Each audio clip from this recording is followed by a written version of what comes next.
हिंदुस्तान का कानून दो जनों के अलग अलग हो सकता? और मुसलमान सारे हिंदुस्तान में बोल के नहीं, सारे दुनिया में एहतजाज कर रहा निपुण शर्मा को लेकर। और हमारा मुतालिबा क्या है? उसको हिरासत में लो, उसको अरेस्ट करो, और जब तक उसको अरेस्ट नहीं करेंगे एहतजाज जारी होगा। और आप जब समझ रहे, जो उदयपुर में जो मासूम कन्हैया लाल का कत्ल हुआ, फिर अमरावती में उमेश का कत्ल हुआ, इसका जिम्मेदार कौन है? इसका जिम्मेदार नरेंद्र मोदी है, इसका जिम्मेदार अमित शाह है। क्योंकि अगर से ये लोग निपुण शर्मा को अगर से हिरासत में ले लेते थे, सलाखों के पीछे बेच देते थे, तो ये कत्ल नहीं होते थे। अभी भी मुसलमानों का मुतालिबा यही है कि उसको हिरासत में। आप कोई बेहतरीन मैनिफेस्टो का खुलासा ये मीटिंग में करे नहीं, और मेरे हिसाब से ये पूरी बीजेपी की एग्जीक्यूटिव मीटिंग अटर फ्लॉप मीटिंग थी। राहुल गांधी का दौरा था, वो दौरा मुख्तलिफ दौरा था, बिल्कुल ये बीजेपी के इजलास से बहुत अलग था। उसमें बात की गई थी एग्रीकल्चर की, उसमें बात की गई थी एम्प्लॉयमेंट की, उसमें बात की गई थी कि किस तरीके से तेलंगाना का मुस्तकबिल रोशन किया जाना चाहिए। बोलो अगर से नाम बदलना है तो अपना नाम रॉक रख लो। क्या तो रॉक के सर पे भी बाल नहीं है, और योगी के सर पे भी बाल नहीं है। मोदी को बोलो नाम बदलना है तो सुपरमैन रख लो। बोलो जैसे सुपरमैन उड़ के एक मुल्क से दूसरे मुल्क में चला आता है, इनको भी उड़ना बहुत पसंद है। हैसियते एक कांग्रेस का रुकून, मैं मेरी पार्टी के गाइडलाइंस का इंतजार कर रहा हूं। जब पार्टी के गाइडलाइंस आ जाएंगे तो इंशाल्लाह मेरा अगला कदम चार मीनार की मस्जिद को आबाद कराने के लिए होगा। 2 दिन पहले बीजेपी की तरफ से तेलंगाना में मीटिंग रखी गई थी। वो मीटिंग के दौरान बोलते तो बीजेपी वाले ये कह रहे कि हैदराबाद का नाम चेंज करके भाग्यनगर रखने। इसके बारे में आपका क्या कहना है? देखिए, 2 दिन कबल बीजेपी की एक एग्जीक्यूटिव मीटिंग हुई रियासत तेलंगाना में, और पूरी बीजेपी की जमात हैदराबाद का नाम बदल के भाग्यनगर नाम रखना चाह रही।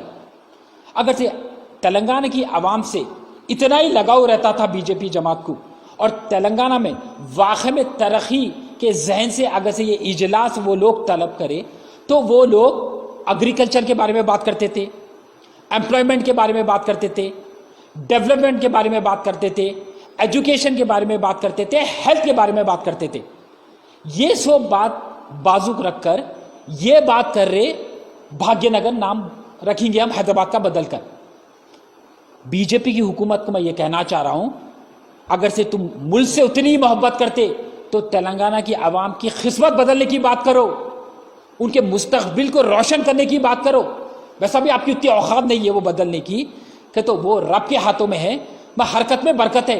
कम से कम आप एक अज़्म तो करो, एक मैनिफेस्टो तो तैयार करके आना था आप लोग, मगर कोई मैनिफेस्टो नहीं था। जितने भी दीगर बीजेपी के कायदीन हैं, तकरीर में एक ही चीज सिर्फ निशाना तानते गए केसीआर को। केसीआर के घर में नौकरी मिल गई, हरीश राव को मिल गई, केटीआर को मिल गई, कविता को मिल गई, उसके बाद उनका एम्बेसडर का स्टीयरिंग असदुद्दीन के हाथ में है। अरे बाबा, तुम तनकीद ही करते गए, तुम तनकीद करना छोड़ के बीजेपी की जो जमात है वो तेलंगाना की आवाम के लिए राहत कैसा पहुंचाएंगी, इसके बारे में बात ही नहीं करे तुम। और बात कर रहे खाली नाम बदलने की, हिंदू और मुसलमान के बीच में इंतशार पैदा करने की। और योगी जाकर भाग्यलक्ष्मी मंदिर का दर्शन करा। चलो अच्छी बात है, दस्तूरी हक है सबको, कहीं पर भी कोई भी जा सकता। मगर ये बीजेपी की जमात और टीआरएस की जमात मंदिरा भी बांट ली है।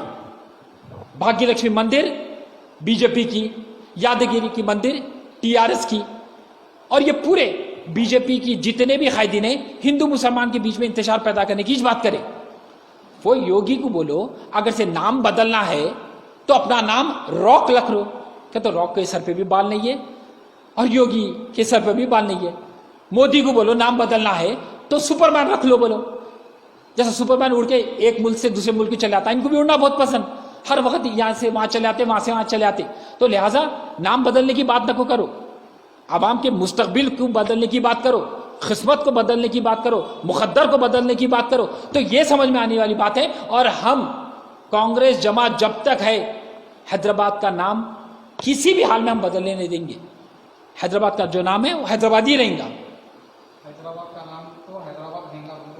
तो आप भी सिग्नेचर काम लगाए थे कि मस्जिद आबाद करने की बात कर रहे थे कि चारमीनार मस्जिद के हस्ते भी आप मीटिंग रख रहे थे, क्यों खामोश बैठे हुए आप? कोई आपका देखिए, मेरा मुतालबा चारमीनार की मसाजिद जो वीरान है उसको आबाद करो बोल के पिछले 1.5 साल से मैं लगातार एहतजाज कर रहा हूँ। सिग्नेचर कैंपेन भी करा, सिग्नेचर भी तैयार है और दूसरा पड़ाव भी मेरे को पार करना है। मगर मैं बाहैसियत एक कांग्रेस का रुकून मैं मेरी पार्टी के गाइडलाइंस का इंतज़ार कर रहा हूँ। जब पार्टी के गाइडलाइंस आ जाएंगे तो इंशाल्लाह मेरा अगला कदम चारमीनार की मस्जिद को आबाद कराने के लिए होगा।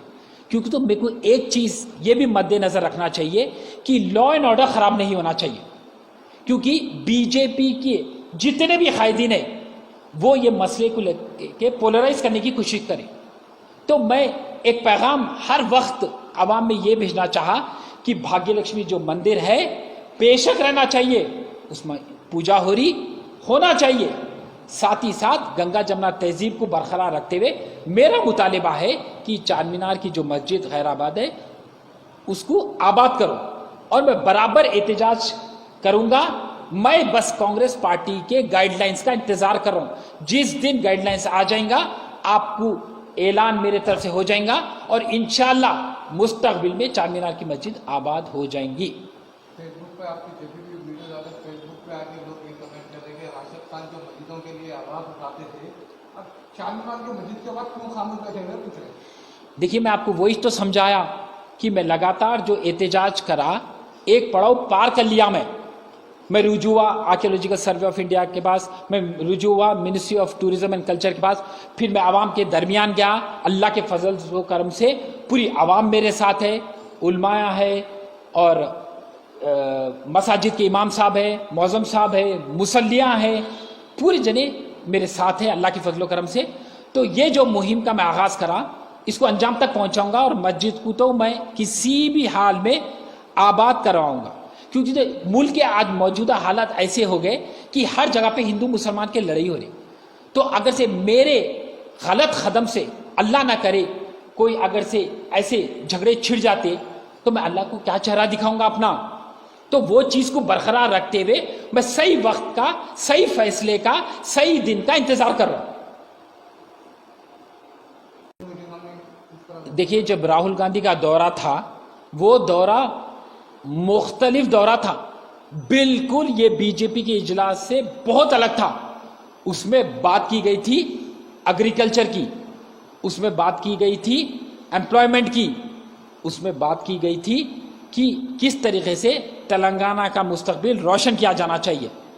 और जब वरंगल डिक्लेरेशन, रेतू डिक्लेरेशन जो था उसमें 2 lakh farmers loan wave of की बात हुई, धन्नी पोर्टर को खारिज करने की बात हुई, 15,000 पर एकड़ इंद्रम्मा रेतु भरोसा के नाम पे देने की बात हुई, फेयर एंड एक्यूरेट एमएसपी की बात हुई, सिर्फ तरक्की की बात हुई।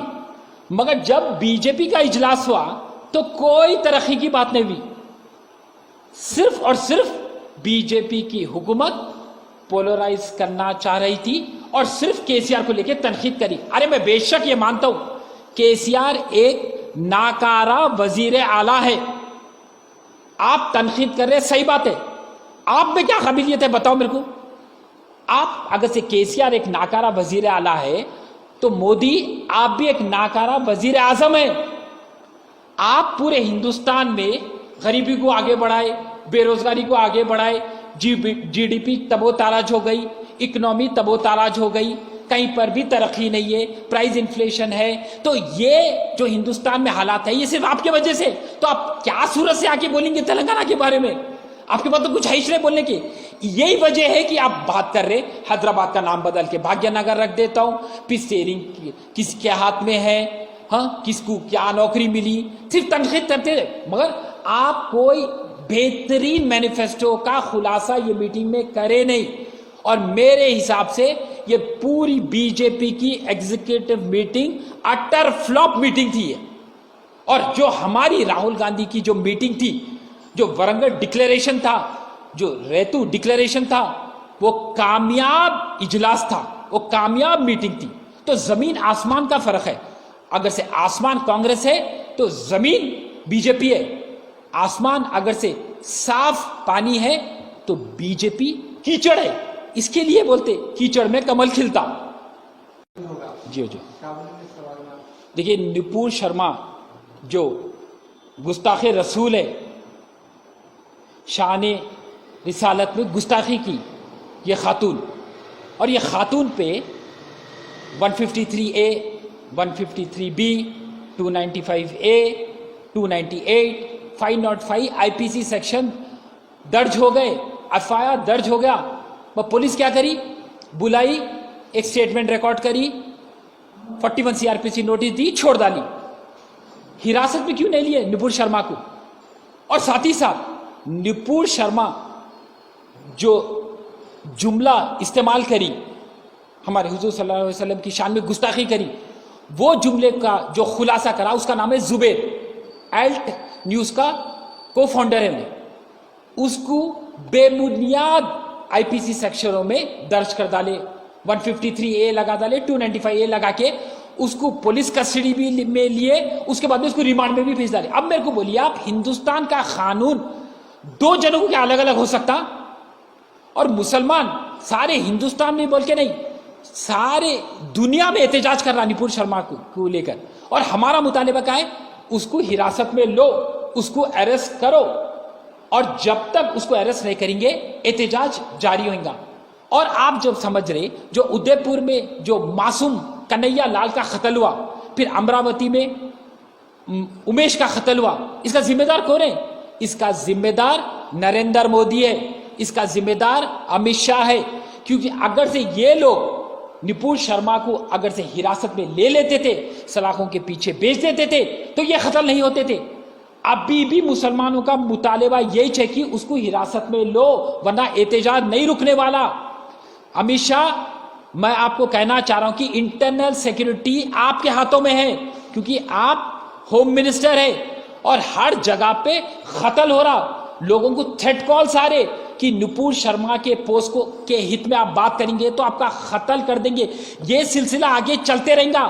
अगर से ये सिलसिले पे अगर से आपको फुल स्टॉप डालना है तो नुपुर शर्मा को पहले अरेस्ट करो।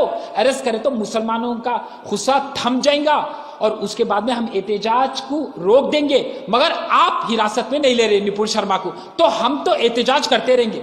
और राशिद खान रियासत तेलंगाना में दारुल हुकूमत हैदराबाद से ये ऐलान कर रहा कि बहुत जल्द नुपुर शर्मा के खिलाफ मैं एहतजाज का ऐलान करने वाला हूं।